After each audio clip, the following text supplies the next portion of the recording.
हरे कृष्णा, राधे राधे। नारद जयंती 13 मई 2025 को है। नारद मुनि को हिंदू पौराणिक कथाओं में एक महत्वपूर्ण पात्र माना जाता है। नारद मुनि भगवान विष्णु के परम भगत थे। संगीत और शास्त्रों का इन्हें पूरा ज्ञान था। नारद मुनि ब्रह्मा जी के मानस पुत्रों में से एक थे। नारद जी ने कठोर तपस्या करके ब्रह्म ऋषि को पदवी प्राप्त की थी। इन्हें देव ऋषि भी कहा जाता है। यह पद उन मुनियों को मिलता है जो तीनों कालों के ज्ञाता होते हैं। आज आइए हम जानते हैं कि नारद मुनि के जीवन में जुड़ी रोचक बातें। नारद मुनि लोगों के कष्टों की जानकारी भगवान विष्णु को तक पहुंचाने का काम करते थे। इसलिए इन्हें दुनिया का प्रथम पत्रकार भी कहते हैं। इन्हें दुनिया का सबसे पहला पत्रकार भी माना जाता है। ज्येष्ठ माह में नारद जयंती मनाई जाती है। आप इस दिन भगवान विष्णु को आराधना द्वारा भी नारद जी की कृपा प्राप्त कर सकते हैं।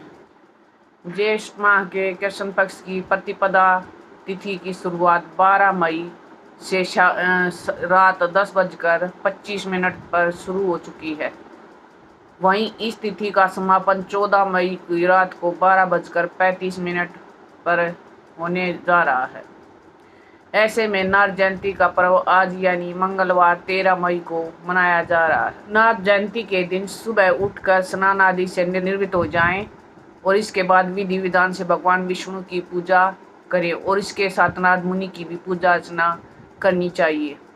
विष्णु जी को चंदन, तुलसी, कुमकुम, फूल, मिठाई आदि का भोग लगा। भोग के रूप में पंचामृत फल या फिर हलवा भी अर्पित करें और उसमें तुलसी दल जरूर डालें।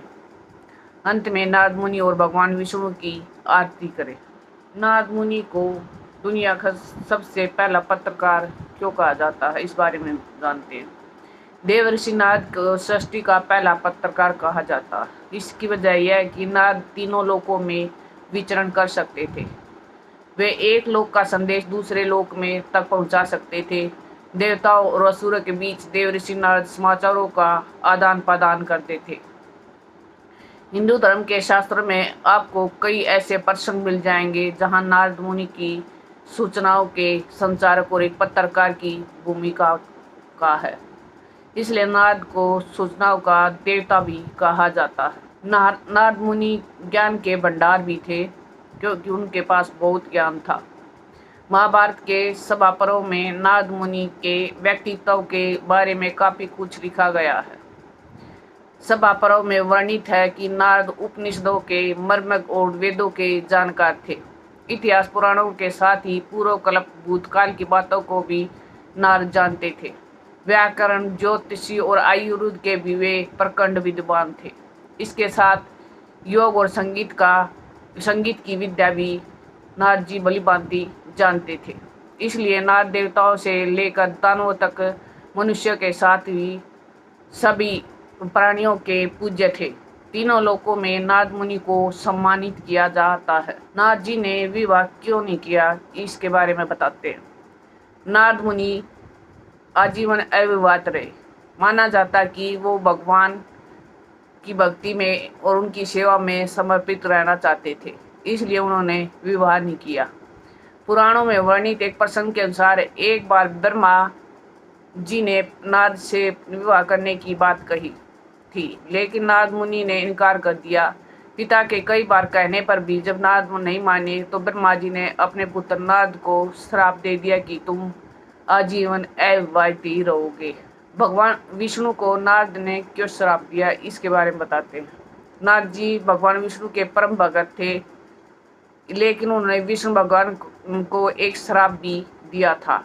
इस कथा के बारे में हम बताते हैं। एक कथा के अनुसार नारद जी को यह अहंकार हो चला था कि इनके काम यानी वासना पर विजय प्राप्त कर ली है। भगवान विष्णु ने उनका यह अभिमान तोड़ने के लिए एक माया रची। उन्होंने अपनी माया से एक सुंदर राज्य बनाया जहां एक बहुत सुंदर राजकन्या का विवाह चल रहा था। इसी स्वयंवर में नारद भी पहुंचे और कन्या को देखते ही उस पर मोहित हो गए। कन्या से विवाह की इच्छा लेकर नारद मुनि विष्णु लोक पहुंचे। विष्णु भगवान को उन्होंने सुंदर रूप देने के लिए कहा। हालांकि भगवान भगत की भलाई के सोचते हुए विष्णु जी ने नारद जी को बंदर का मुंह दे दिया। इसके बाद स्वयंवर में नारद का मजाक उड़ाया गया और भगवान विष्णु ने स्वयं उस कन्या से विवाह कर लिया। जब सच्चाई का पता नारद जी को लगा तो उन्होंने विष्णु भगवान को श्राप दिया कि आप भी एक दिन ऐसे ही पत्नी के वियोग में परेशान होंगे। माना जाता है कि नारद जी के इसी श्राप के कारण भगवान विष्णु के राम अवतार में सीता जी से वियोग सहना पड़ा। समस्त प्रकार की सूचनाओं का आदान प्रदान करने हेतु ब्रह्मांड में भ्रमण करते थे। नारद जी के हाथों में वीणा और मुख पर हर समय नारायण नारायण का मधुर उच्चारण रहता था। वे विष्णु भगवान के अनन्य भगत थे और उन्हीं गुणगान में लीन रहते थे। भागवत पुराण में भी उनका उल्लेख है कि नारद मुनि एक बार अपनी पूर्व जन्म की कथा बताते हैं कि एक दासी पुत्र थे और 55 ऋषियों की सेवा कर उन्हें साधु संगति का लाभ मिला। इसी प्रभाव से उनका चित्त भगवान विष्णु की भक्ति में रम गया। मृत्यु के बाद वे विष्णु लोक गए और अगले जन्म में वे देव ऋषि नारद के रूप में प्रकट हुए। पौराणिक प्रसंगों में उनकी भूमिका नारद मुनि का नाम महाभारत, रामायण, भागवत, विष्णु पुराण और जैसे अन्य ग्रंथों में पाया जाता है। वाल्मीकि रामायण के अनुसार जब वाल्मीकि जी के मन में यह प्रश्न उठा कि कौन व्यक्ति इस पृथ्वी पर मर्यादा का पालन करने वाला, धर्मपरायण और सर्वगुण संपन्न है, तो अब नारद मुनि जी ने ही उन्हें श्री राम की कथा सुनाई, जिससे प्रेरित होकर उन्होंने रामायण की रचना की थी। भागवत पुराण में भी उनका उल्लेख है कि नारद मुनि एक बार अपनी पूर्व जन्म की कथा बताते हैं कि एक दासी पुत्र थे और 55 ऋषियों की सेवा कर उन्हें साधु संगति का लाभ मिला। इसी प्रभाव से उनका चित्त भगवान विष्णु की भक्ति में रम गया। मृत्यु के बाद वे विष्णु लोक गए और अगले जन्म में वे देव ऋषि नारद के रूप में प्रकट। हमने कथा में सुना कि जब नारद जी ने पिता के कहने पर विवाह नहीं किया तो उन्हें उनके पिता ने भी श्राप दिया था और एक बार उन्हें राजा दक्ष ने भी श्राप दिया कि तुम हमेशा ऐसे ही भटकते रहोगे। तो यह सारी बातें हम इन 3 कथाओं में सुनेंगे। शुरू करते हैं। बहुत प्यारा प्रसंग है, ध्यान से सुनना।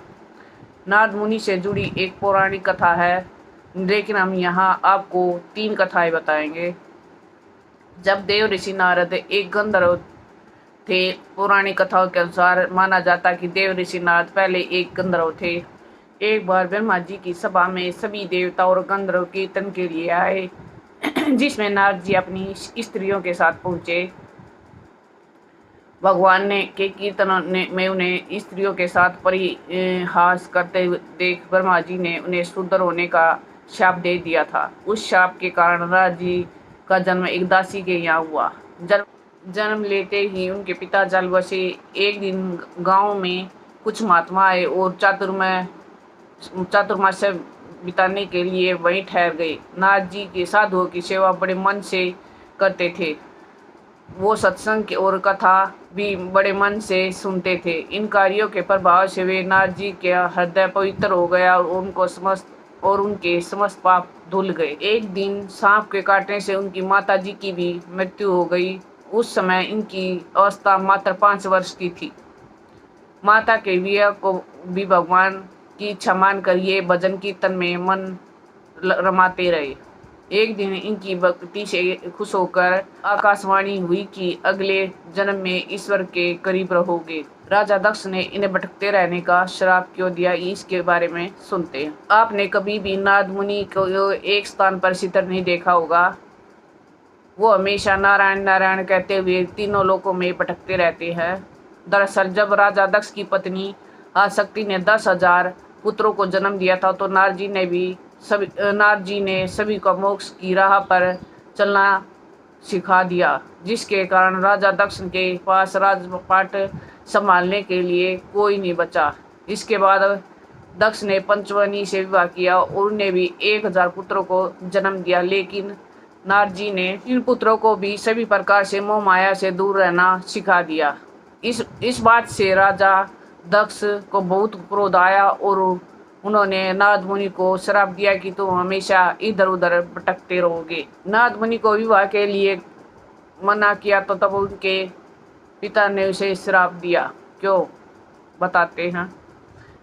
ब्रह्मवत पुराण के अनुसार जब उनके पिता ब्रह्मा ने अपने चंचल पुत्र नारद से सृष्टि का निर्माण में सहयोग करने के लिए विवाह करने को कहा तो नारद मुनि ने विवाह करने से मना कर दिया, जिससे क्रोधित होकर ब्रह्मा जी ने उन्हें आजीवन अविवाहित रहने का श्राप दे दिया। नारद मुनि को श्राप देते हुए ब्रह्मा जी ने कहा, तुम हमेशा अपनी जिम्मेदारियों से भागते हो, इसलिए अब पूरी जिंदगी इधर उधर ही भटकते रहोगे। नारद जयंती के दिन दान करने का विशेष महत्व बताया गया है। इस दिन ब्राह्मणों को भोजन कराने से जीवन के सभी कष्ट दूर हो जाते हैं। वैदिक कथाओं के अनुसार देव ऋषि नारद देवी देवताओं के लिए समस्त प्रकार की जानकारियाँ और प्राथमिक स्रोत माने जाते हैं। इन्हें प्रथम पत्रकार के रूप में भी कहा गया है। नारद जी किसी भी समय पृथ्वी लोक, स्वर्गलोक और पाताल लोक पर भ्रमण कर सकते